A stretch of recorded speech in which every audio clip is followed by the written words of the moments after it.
Welcome back everyone to Heroes and Villains HQ. My name's David and today we have a brand new vintage collection review, Nightsister Merrin from Jedi Survivor. Before we crack this open, be sure to like and subscribe down below and hit the notification bell to stay tuned for more content on my channel.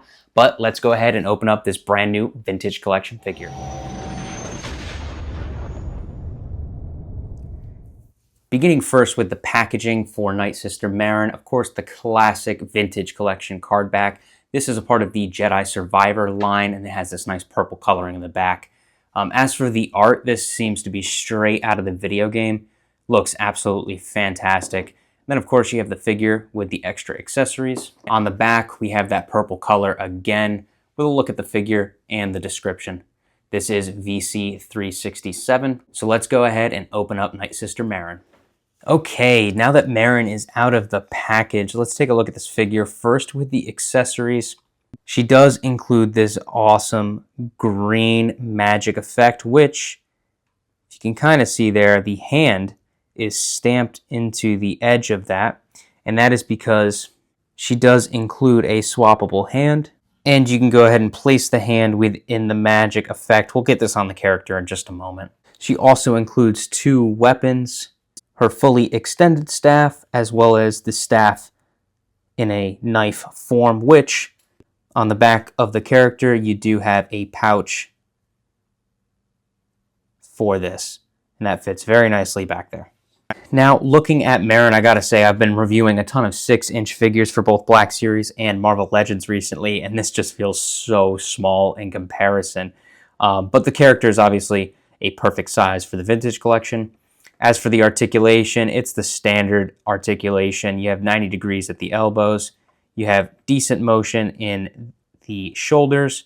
Of course, great hips, thigh swivels, and well past 90 degrees on the knees, and then rocker ankles. So you have the standard vintage collection set up in terms of articulation. But with this Merrin figure, it's the paint detailing as usual for the vintage collection that makes them great.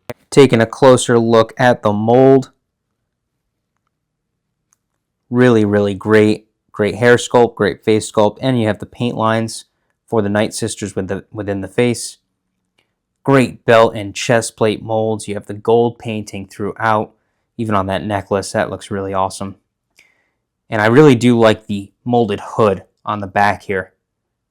I think that's an underrated portion of the figure. It really brings the jacket together in this kind of, I want to say it's like a dark green. You also have great detailing there on the wrists for her bracelets. And then the main red shirt under and boots, which also have great detail. Now adding in some of her accessories, I definitely think this magic effect is what makes the figure special. I feel like recently with Star Wars, specifically with Hasbro, we haven't been getting great accessories to go along with our figures, for, to display them in a really cool way on the shelves. This magic effect, it's simple. It's nothing crazy. It just goes into the other hand, but I think it adds a lot to the figure and it adds a pop of color. Obviously with Star Wars, we're used to kind of duller colors, a lot of grays and a lot of muted, colors in the rainbow. Other than, of course, your standard lightsabers. However, this pop of green on the shelf is going to look great. So what are my final thoughts on the vintage collection Merrin figure? A really cool addition to the line. I love the accessories, and I talked about it during the review, but the pop of color this green magic effect is going to add to the shelf, really nice. Obviously, we're dealing with a lot of dull colors in Star Wars, and this is going to just be a nice change up on the shelf to kind of divide those duller colors. Now, would I recommend this vintage collection figure? Most definitely. Merrin's a really awesome figure. If you collect the other Jedi Survivor figures and you have a Cal Kestis, Merrin's going to be a great addition next to him on the shelf. There is a Black Series version on the shelves right now. So if you collect both like myself, I would definitely take a look at reviews for both figures and decide which one is best for your collection. I don't know, maybe you get both. I'm not going to tell you what to do, but for the vintage collection, great figure, one I would definitely recommend. So thanks everyone for watching this vintage collection review. It's been a minute since we checked out a brand new figure, so I was happy to bring this for you.